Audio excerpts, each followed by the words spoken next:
पलूस कडेगाव मतदारसंघातून काँग्रेसचे युवा नेते डॉक्टर विश्वजित कदम आणि भाजपचे संग्रामसिंह देशमुख यांच्यातील पारंपरिक लढाईमध्ये यावेळी बदलत्या राजकीय परिस्थितीमुळे चुरस पाहायला मिळणार आहे।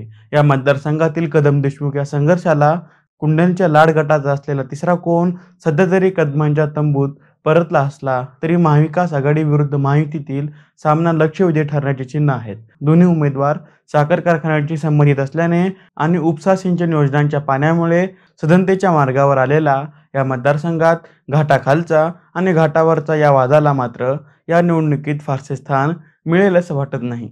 या मतदारसंघात 2019 मध्ये काँग्रेसकडून डॉक्टर कदम मैदानात होते, त्यावेळी युतीमध्ये ही जागा शिवसेनेला गेली होती। शिवसेनेने दिलेल्या उमेदवारापेक्षा या मतदारसंघात नोटाला झालेले मतदान लक्षणीय होते, कारण इथला मतदार देशमुख अथवा कदम या दोन गटातच विभागला जातो असा आजपर्यंतचा अनुभव आहे।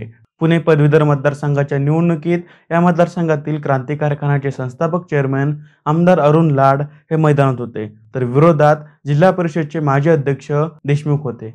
मात्र भारतीय विद्यापीठातील 50,000 पदवीधर मतदारांच्या जोरावर लाड यांना मदत केल्याचा दावा करून डॉक्टर कदम यांनी उपकार फेडण्याची आठवण पहिल्याच प्रचार सभेत लाड यांना करून दिली आहे। मात्र वरिष्ठांनी सांगितल्याविना आपण प्रचारात सहभागी होणार नाही अशी भूमिका आमदार लाड व त्यांचे पुत्र क्रांती कारखान्याचे अध्यक्ष शरद लाड यांनी घेतली। यावरून कदम आणि लाड यांच्यात धुसफूस सुरू होती। मात्र आघाडीच्या नेत्यांनी हस्तक्षेप करून हा वाद सध्या तरी शांत केला आहे। डॉक्टर कदम यांनी 6 महिन्यापूर्वी झालेल्या लोकसभा निवडणुकीत अपक्ष उमेदवार विशाल पाटील यांच्यासाठी जोरदार प्रयत्न केले। त्यांना निवडून आणण्यासाठी त्यांचा वाटा हा अधिक होता। याच वेळी या मतदारसंघात देशमुखांच्या वाड्यावर दुफळी माजल्याचे दिसून आले। संग्रामसिंह देशमुख यांनी भाजपच्या संजय काका पाटील यांचा प्रामाणिक प्रचार केला, तर त्यांचे बंधू तथा माजी आमदार पृथ्वीराज देशमुखांनी पडद्याआड राहून विशाल पाटलांना मदत केली। या निवडणुकीत त्याचा परिणाम होतो की नाही हे निकालानंतरच कळेल। तरीही देशमुख गटातील मतभेद कदमांना फारसे उपयुक्त ठरणार नाहीत। आमदार डॉक्टर विश्वजित कदम यांची कामानिमित्त भेट घ्यायची झाली तरी सामान्यांना सहजासहजी भेट मिळत नाही।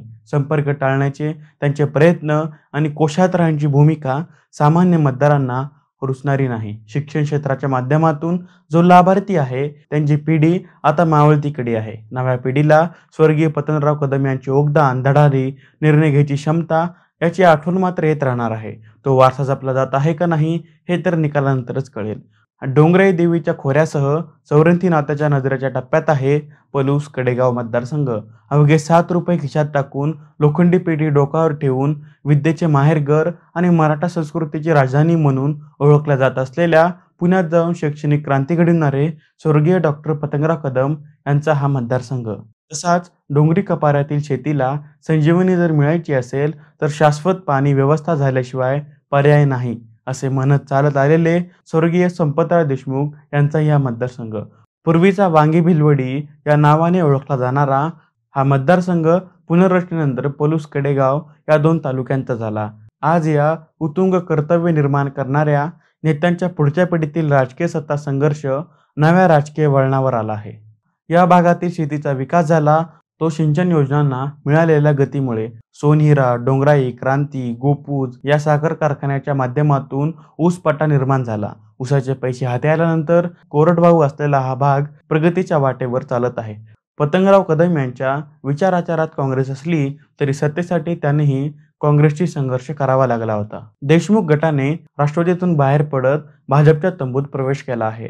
भाजपच्या विस्तारवादी धोरणातून या गटाला राजकीय ताकद मिळत आली आहे। यामुळे आज हा गट तुल्यबळ म्हणून कदम गटाला आव्हान देण्यास नव्या पिढीतही सज्ज झाला आहे। कदम गटाचे नेतृत्व आमदार डॉक्टर विश्वजित कदम यांच्याकडे, तर देशमुख गटाचे नेतृत्व जिल्हा परिषदचे माजी अध्यक्ष संग्रामसिंह देशमुख यांच्याकडे आहे। पृथ्वीराज देशमुख यांचीही त्यांना साथ आहे। यामुळे या विधानसभा निवडणुकीत राजकीय संघर्ष ही अस्तित्वाची लढाई म्हणूनच समोर आली आहे। पण सध्या तरी कदम यांना हरवणं हे अवघड आहे। आता याबाबत तुम्हाला काय वाटतं हे मला कमेंट करून नक्की सांगा आणि आपल्या चॅनेलला म्हणजे जनाकृतीला सबस्क्राईब करायला विसरू नका। धन्यवाद।